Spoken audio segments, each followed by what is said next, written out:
পৃথিবী ফিসফিসিয়ে বলেছিল, কিন্তু তোমরা শুনতে পাওনি। পৃথিবী সশব্দে বলেছিল, তবুও তোমরা কানে তোলনি। পৃথিবী চিৎকার করে বলেছিল, কিন্তু পাত্তাই দাওনি তোমরা। আর তাই আমার এই জন্ম।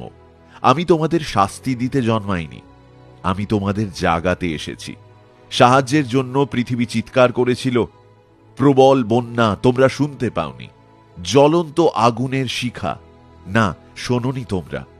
ভীষণ ঝড়, তোমাদের কানে যায়নি। দানবীয় ঘূর্ণিঝড়, তাও শোনোনি তোমরা।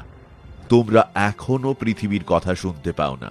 যখন দূষণের জন্য মারা যায় সামুদ্রিক মাছ, হিমবাহ গলে চরম গতিতে, দুর্বিষহ খরা, না তোমরা শুনতে পাও না। কত কত খারাপ পৃথিবী বয়ে নিয়ে চলেছে। লাগাতার যুদ্ধ, সীমাহীন লোভ, জীবনের সঙ্গে তোমরা বয়ে নিয়ে চলেছিলে। সেখানে যতই ঘৃণা জমে থাকুক না কেন, রোজ যতই মানুষ মারা যাক না কেন, পৃথিবী কি বলতে চাইছে সেটা শোনার চেয়েও বেশি জরুরি ছিল লেটেস্ট আইফোনটা। কিন্তু এখন আমি এসে গেছি। বিশ্বের ফাঁদেই বিশ্বকে স্তব্ধ করে দিয়েছি। তোমাকে শুনতে বাধ্য করেছি, তোমাকে গৃহবন্দী থাকতে বাধ্য করেছি, বহুমূল্য দ্রব্য মাথা থেকে ঝেড়ে ফেলতে বাধ্য করেছি। এখন তোমরাও পৃথিবীর মতোই। এখন তোমাদের সামনে শুধুই নিজের অস্তিত্ব রক্ষার লড়াই।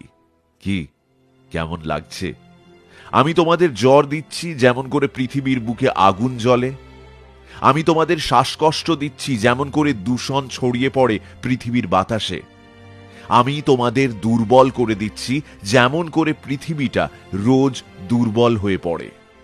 আমি তোমাদের যাবতীয় আরাম কেড়ে নিয়েছি, বন্ধ করেছি বাইরে যাওয়া। এই জগৎ আর তার যন্ত্রণাকে ভুলে যাওয়া তোমাদের অভ্যেস হয়ে পড়েছিল।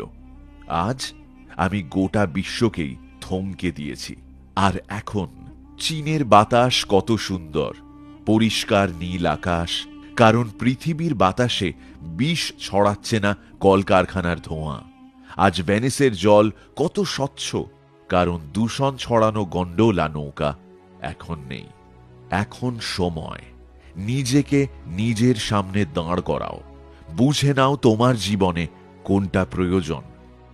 আবারও বলছি, আমি তোমাদের শাস্তি দিতে আসিনি, আমি এসেছি তোমাদের জাগাতে। যখন সব ঠিক হয়ে যাবে, আমি যখন চলে যাব, প্লিজ এই মুহূর্তগুলোকে মনে করো। পৃথিবীর কথা শুনো, নিজের আত্মার কথা শুনো। পৃথিবীকে দূষিত করা বন্ধ করো। একে অন্যের সঙ্গে লড়াই করা বন্ধ করো।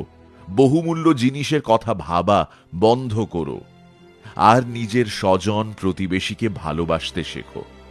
এই পৃথিবী আর তার প্রাণীদের যত্ন নিতে শুরু করো। সৃষ্টিকর্তার ওপর বিশ্বাস রাখো, কারণ পরের বার আরো ভয়ঙ্কর রূপ নিয়ে আমি আবারও ফিরে আসতে পারি। ইতি করোনা ভাইরাস।